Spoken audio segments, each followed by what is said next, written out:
Om Swastiastu. Selamat pagi, siang, sore maupun malam. Dalam kesempatan yang baik kali ini, saya akan menyuguhkan resensi tentang buku ini. Namun sebelum itu, izinkan saya memperkenalkan diri saya. Nama saya Igi Mahprajadi Pasar dari kelas 11 MIPA 5, nomor absen 14. Dan sekarang saya akan menyuguhkan resensi tentang Shizuki Lika-Liku Anak Kos dengan judul Memahami Tantangan Kehidupan Anak Kos dari Shizuki. Judul buku ini Shizuki Lika-Liku Anak Kos, karya Fazamio, dan diterbitkan oleh PT Alex Media Komputindo Jakarta. Buku ini merupakan tahun terbit dari 2019 dan merupakan cetakan ke-11. Jumlah halaman dalam buku ini yaitu 73 halaman. Dan seperti yang Anda lihat, ini merupakan buku fiksi berupa komik. Sebelum kita bergerak menuju resensinya, mari kita ketahui dulu apa itu komik. Komik merupakan suatu bentuk ide yang diekspresikan dalam bentuk gambar dan sering pula dikomunikasikan dengan teks dan informasi visual lainnya. Komik sering mengambil bentuk urutan panel yang disandingkan. Seorang komikus harus memiliki kemampuan yang kompleks untuk bisa merangkai suatu kejadian yang penuh akan makna, cerita, dan daya tarik. Seperti yang salah satu ini. Suatu komik, Shizuki Lika-Liku Anak Kos, karya Fazamio. Buah karya dari Fazamio ini memiliki daya tarik yang luar biasa sejak diterbitkan pada tahun 2011. Hingga kini sudah ada setidaknya 10 serial dari Shizuki yang disegani masyarakat. Contohnya adalah Shizuki Cari Kerja, Shizuki versus Dompet Kosong, Shizuki Jelajah Spanyol, Shizuki Comic Strip, dan bahkan banyak lagi.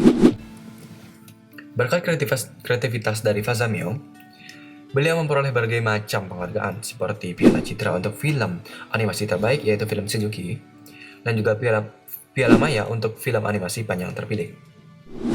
Kini ia menjadi seorang kreatif direktur di Unicorn Management yang merupakan perusahaan yang didirikan olehnya sendiri. Shizuki Lika-Liku Anak Kos tidak kalah menyerukan dengan seri Shizuki lainnya.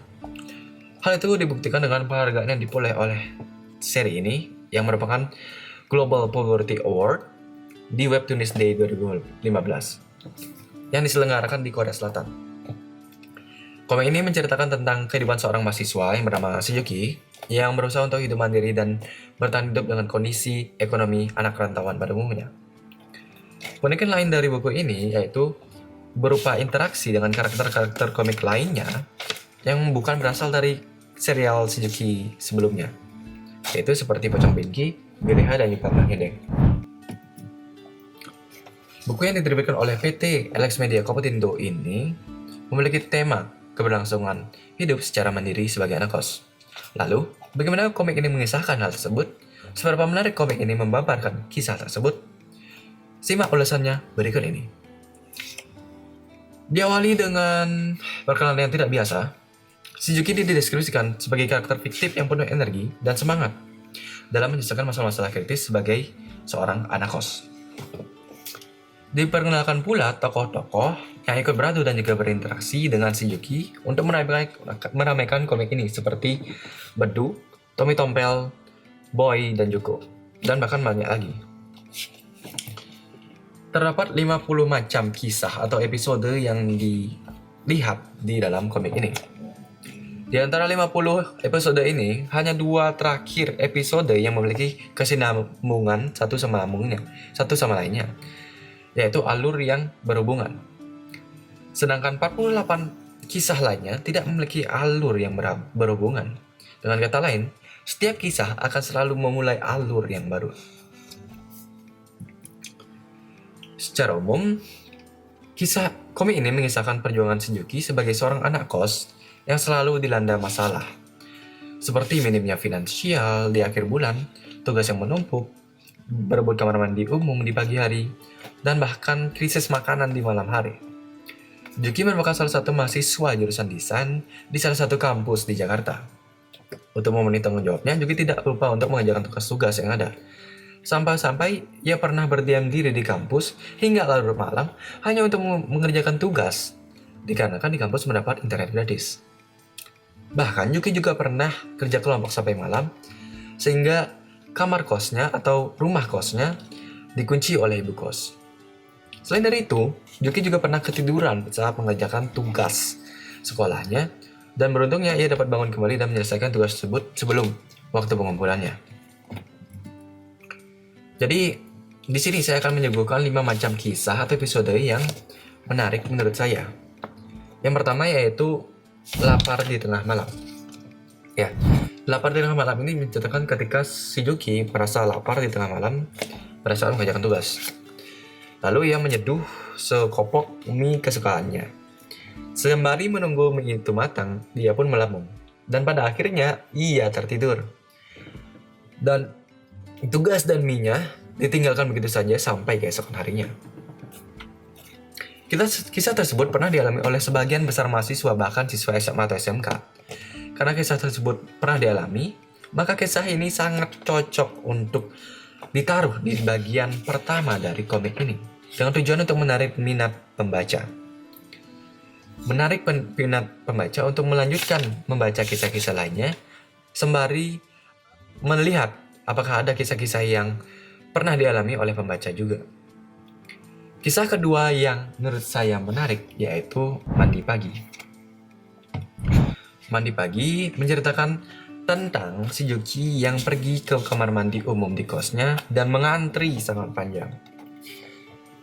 Pada saat itu banyak sekali tingkah laku teman kosnya yang tidak wajar, seperti Shizuki yang membawa majalah ke dalam kamar mandi sehingga menyebabkan waktu mandinya lama banget, dan juga ada si Bedu yang mandinya lumayan cepat dan itu sangat menguntungkan Shizuki, dan juga ada si Tommy yang sangat nyentrik, selalu selfie sebelum melakukan mandi.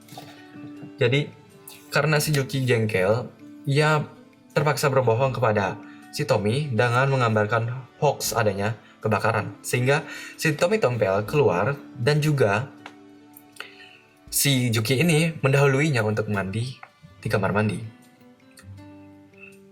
Dari kisah tersebut kita dapat menarik pesan bahwa dalam hidup ini harus mandiri. Terlebih lagi ngekos, kita harus memiliki rasa sabar yang tinggi. Selain dari itu, kita harus memiliki strategi yang matang untuk dapat bertahan hidup.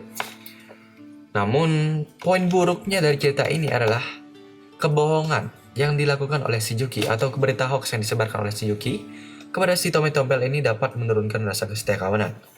Jadi, poin-poin ini sebaiknya jangan ditiru. Selanjutnya, kisah yang menurut saya menarik yaitu Tugas Malam. Tugas Malam ini sudah saya pernah ceritakan di awal. Jadi dia menceritakan tentang Shizuki yang mendapat tugas di malam hari dan dia harus mengerjakannya, namun dia ketiduran. Namun beruntungnya ia berhasil bangun kembali dan langsung mengerjakan tugas tersebut, sehingga dapat mengumpulkannya tepat waktu. Pada kisah ini yang menarik sebenarnya adalah penyajian dari komiknya. Di sana digambarkan gaya teaterisasi yang tidak biasa, sehingga Yuki terlihat sedang dalam tekanan seperti ini. Lalu Fasa juga menyuguhkan efek sulap pada tubuh Yuki sehingga terlihat dapat memanjang atau elastis seperti pada gambar ini. Hal tersebut juga dapat menarik daya tarik pembaca dalam penyajian komik ini secara tersurat.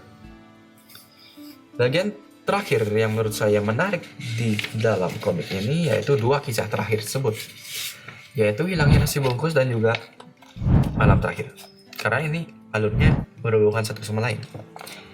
Jadi pada saat kisah misteri hilangnya nasi bungkus, diceritakan Shizuki membeli dua buah bungkus yang berisi nasi dan juga lauk yang terpisah. Tujuannya untuk apa? Supaya dapat dia makan di malam hari. Pada saat malam hari, ternyata kedua bungkus tersebut hilang. Dan kenyataannya yang memakan kedua bungkus tersebut adalah ayahnya Shizuku, temannya Shizuki. Namun di akhir cerita dari hilangnya nasi bungkus ini, terlihat ibu kos yang sedang menangis seperti itu dan menyuruh Yuki untuk mengumpulkan seluruh anak kos. Kisah lalu berlanjut di malam terakhir. Di kisah ini diceritakan bahwa ibu kos akan mengabarkan suatu berita yang sangat buruk bagi anak-anak kos. Dikarenakan kos tersebut akan digusur menjadi minimarket, sehingga anak-anak kos harus meninggalkan kos tersebut pada esok harinya.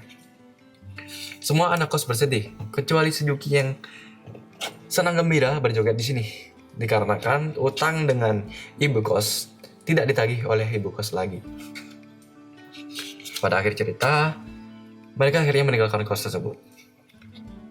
Namun pada kenyataannya, Penggusuran kos tersebut hanya sandiwara dari ibu kos.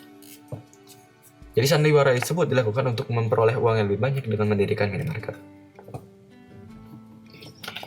Hal yang menarik di sini adalah adanya hubungan alur satu sama lain antara kisah misteri hilangnya nasi bungkus dan juga malam terakhir. Pada bagian kisah ini memiliki ketertarikan sendiri karena hanya pada dua kisah terakhir ini sajalah alur dan cetak komik ini dibuat berkesinambungan. Selain dari itu, pada akhir kisah malam terakhir terdapat pesan-pesan moral yang disuguhkan oleh Yuki untuk para pembaca mengenai bagaimana kesannya hidup sebagai anak kos. Menariknya lagi, cerita penggusuran kos tersebut dijadikan sebagai suatu ending dalam cerita komik Shizuki Lika-Liku Anak Kos. Sungguh ide yang benar-benar kreatif dan out of the box dari Fazamiong untuk mengakhiri cerita dengan gaya dan dengan keunikannya sendiri. Setelah kita mengetahui garis besar dari cerita ini, tentu kita dapat menganalisis apa saja sih kelebihan dan juga kekurangan dari komik ini. Ya, dari di sini saya sudah mendapat beberapa kelebihan dari komik ini. Yang pertama yaitu ilustrasi. Ilustrasi yang disajikan oleh Fazamiong ini terbilang berhasil dalam menggambarkan suatu objek yang sama dengan kondisi yang sama, namun dalam mimik dan sudut yang berbeda, seperti ini. Di sini ada ruangan yang berbeda-beda dari Boy, Yoko, dan juga Tommy Tombel. Lalu selanjutnya, penyajian warna di dalam komik ini juga sangat menarik, dikarenakan dia dapat mengikuti situasi dan kondisi dari tokohnya dan dapat membawa suasana para pembaca untuk ikut merasakannya. Seperti ini. Yang kedua adalah teaterisasi. Teaterisasi diartikan sebagai penggambaran suasana yang dramatis dan berbeda dengan ilustrasi-ilustrasi sebelumnya. Dalam komik, biasanya terdapat sound effect seperti syur, twang, jreng, bahkan ya seperti ini, jreng dan sebagainya, yang menandakan bahwa adanya unsur teaterisasi. Unsur teaterisasi juga digambarkan di dalam komik ini yang berkisah tentang horor seperti ini. Yang selanjutnya yaitu keunggulan ketiga adalah gaya busana. Gaya busana yang disajikan pada Shizuki ini sungguh berbeda dengan cerita-cerita komik lainnya, karena Fazamiong pandai dalam merangkai agar baju Shizuki tersebut, gaya busana Shizuki tersebut tidak sama satu sama lainnya atau tidak monoton, sehingga para pembaca dapat tertarik untuk membaca dan tidak bosan terhadap model dari Shizuki. Seperti di sini dia menggunakan baju merah, baju biru, dan bahkan dia sering menggunakan jaket seperti itu. Golongan berikutnya adalah psikologi karakter. Psikologi karakter yang disuguhkan dalam komik ini sungguh tidak memiliki persamaan satu sama lainnya. Bahkan, Faza memang menekankan perbedaan sifat-sifat tokohnya tersebut sehingga membuat kisahnya menjadi lebih menarik. Dan terakhir adalah segi sulap dan juga seni kamera. Komik ini terbilang menjuarai karena menampilkan scene-scene yang tidak biasa dengan menggunakan sudut kamera seperti pada film-film pada umumnya. Seperti di sini, yang menggunakan close up scene di sini atau sudut pandang close up, lalu ada setengah kepala, lalu ada full body seperti ini. Dan selanjutnya, ditambah juga sedikit efek-efek yang dapat mendalami dan juga memperjelas setiap kondisi tokoh. Seperti pada tugas malam tadi. Jadi efek tangan atau kakinya memanjang atau elastis. Setelah kita mengetahui keunggulan-keunggulan dari buku ini, tentunya tidak luput buku ini dari kelemahan-kelemahannya. Terdapat pepatah bahwa tidak ada gading yang tidak retak. Maka karya yang ada di dunia ini tidak mungkin ada yang sempurna, pasti memiliki kelemahan masing-masing. Jadi di sini kelemahan yang pertama yaitu skenario. Skenario yang disajikan dalam komik ini sungguh berbeda-beda satu sama lainnya. Seperti yang dijelaskan di awalnya itu 50 kisah tersebut, hanya 48-nya yang memiliki skenario yang berbeda satu sama lainnya. Hal tersebut terkadang membuat saya sebagai pembaca tidak menikmati komik ini secara berkesinambungan. Dengan kata lain, setelah habis membaca satu kisah, saya tidak tertarik untuk membaca kisah berikutnya, karena memang kisah yang satu dengan kisah yang lainnya tidak berkaitan gitu. Coba saja kisah satu dengan kisah lainnya itu berkaitan. Pasti ada motivasi dalam diri sendiri atau dalam diri pembaca untuk melanjutkan membaca kisah selanjutnya, atau ketertarikan untuk membaca kisah selanjutnya, penasaran untuk membaca kisah selanjutnya. Kelemahan yang kedua adalah layout. Memang di sini layout yang disajikan oleh si Fazameong sangatlah menarik, seperti kota-kota komposisinya ini sangat tepat dan berbeda-beda sehingga membuat pembaca tidak bosan. Namun, urutan alur dalam satu lembar kertas tersebut terkadang tidak konsisten.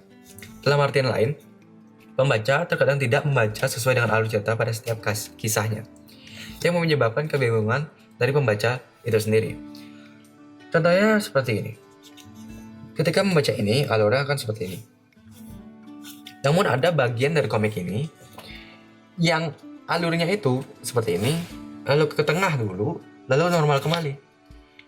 Ketidakkonsisten itulah yang menyebabkan pembaca, termasuk saya, kadang-kadang bingung untuk mengikuti alur dari komiknya.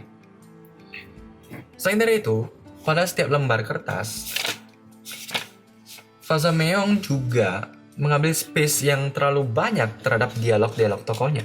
Sedangkan gambar yang merupakan unsur penting dari komik ini malah diperkecil dan tidak diperjelas olehnya. Seperti ini.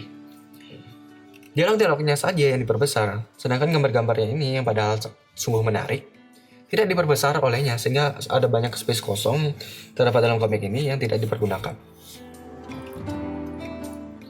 Kelemahan berikutnya yaitu komik ini tidak memiliki halaman. Jadi setiap lembarnya itu tidak ada halaman.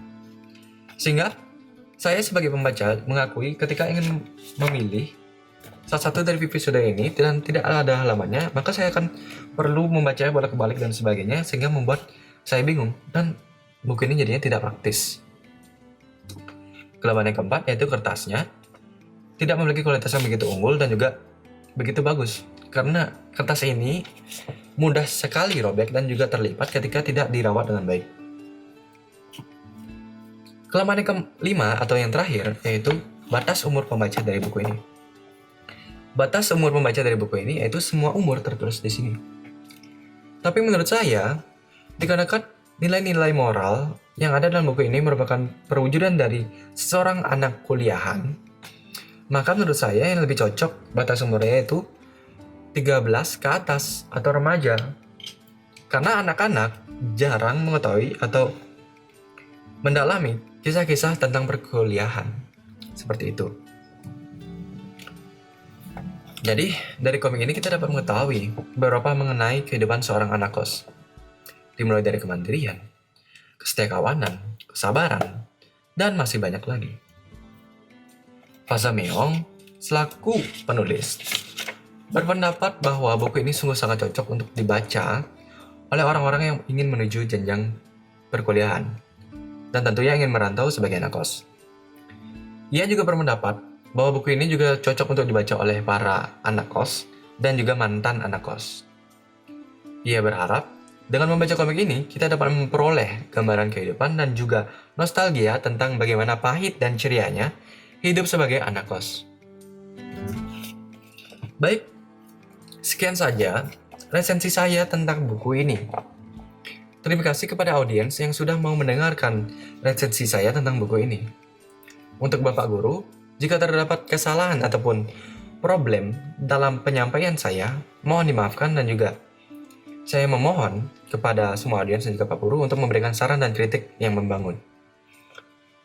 Akhir kata saya ucapkan terima kasih dan selamat tinggal. Saya tutup dengan Parama Santi. Om Santi Santi Santi Om.